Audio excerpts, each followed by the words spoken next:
నమస్తే.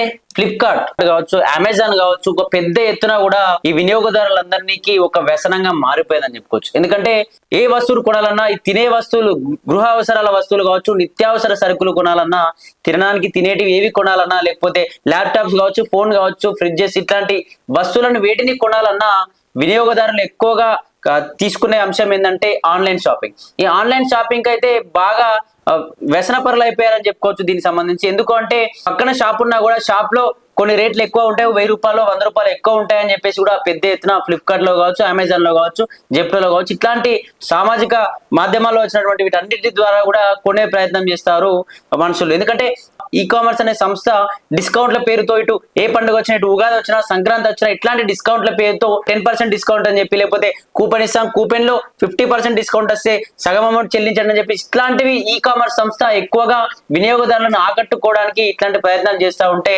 అందులో చాలా మోసాలు కూడా జరుగుతూ ఉన్న పరిస్థితి. దీనికి సంబంధించి అయితే 1,50,000 యాపిల్ కంపెనీకి సంబంధించినటువంటి మ్యాక్ బుక్ ప్రోను 1,50,000 రూపాయలు పెట్టి బుక్ చేశాడు. కానీ తీరా ఓపెన్ చేసి చూస్తే ఒక పాత పడిపోయిన పాడైపోయిన ల్యాప్టాప్ ను పెట్టి పంపించారు. ఇట్లాంటివి చాలా జరుగుతూ ఉన్నాయి. ఇట్లాంటివి జరుగుతున్నప్పుడు కూడా ఫ్లిప్కార్ట్ సంస్థ ఎందుకు అసలు వీటిపైన స్పందించట్లేదు అర్థం కాని పరిస్థితి. ఎందుకంటే చాలా ఎన్నో లక్షలు పెట్టి, ఎన్నో వేలు పెట్టి బుక్ చేస్తూ ఉంటారు ప్రతి వస్తువుని. కనీసం అందులో ఫోన్ లో చూపించినట్టుగా కావచ్చు, ఈ ల్యాప్టాప్ లో చూపించిన విధంగా అట్లాంటి వస్తువులు సేమ్ అలానే ఉంటాయని బుక్ చేస్తే, ఒక డ్రెస్ బుక్ చేస్తే సరిగా ఫిట్టింగ్ రాకపోవడం, ఒక డ్రెస్ బుక్ చేస్తే పెట్టిన కలర్ రాకపోవడం, లేకపోతే ఒక డ్రెస్ బుక్ చేస్తే దాని ప్లేస్ లో శారీ రావడం, ఇట్లాంటివి చాలా ఇబ్బందులు అయితే ఈ కామర్స్ సంస్థల్లో బాగా జరుగుతూ ఉన్నాయి. అసలు వీటిపైన ఎప్పుడు కూడా ఈ ఫ్లిప్కార్ట్ కావచ్చు, అమెజాన్ కావచ్చు ఎప్పుడు కూడా దృష్టి పెట్టినట్టు కూడా అనిపించదు. చాలా మంది కూడా పక్కనే షాప్కి వెళ్తే కనీసం ఆ షాప్ లో ఇది ఆన్లైన్ లో ఉన్నటువంటి వస్తువు కంటే షాప్ లో 2,000, 5,000 పెట్టి ఎక్కువగా అమౌంట్ అడుగుతారు. కాబట్టి ఇందులో తక్కువ చూపిస్తుంది షాప్ లో కంపేర్ చేసి.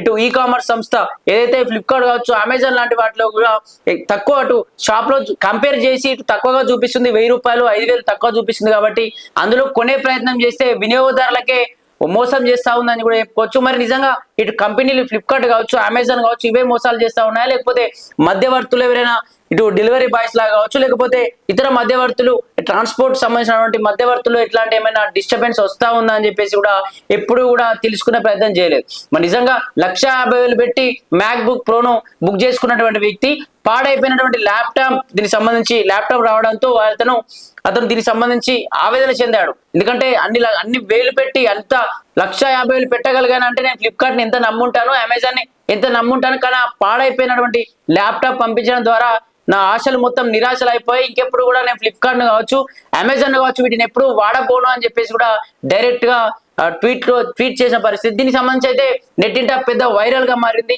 ఎందుకంటే చాలా మంది వ్యక్తులు బయటికి ఏమి వెళ్ళాలి, కూరగాయలు కూడా బయటికి కొనని పరిస్థితి. ఇటు జెప్టో లాంటి వాటిని కూడా ఎక్కువగా వినియోగించుకుంటూ ఉంటారు. దానికి సంబంధించి బుక్ చేసుకున్న వాటిలో తీరా చూస్తే అసలు పనికిరాని సామాన్లు, లేకపోతే పనికిరాని కూరగాయలన్నీ పంపిస్తున్నారు. కాబట్టి వీటన్నిటికి కూడా వినియోగదారులు కొద్దిగా తగ్గుతున్నట్టుగా కూడా తెలుస్తుంది.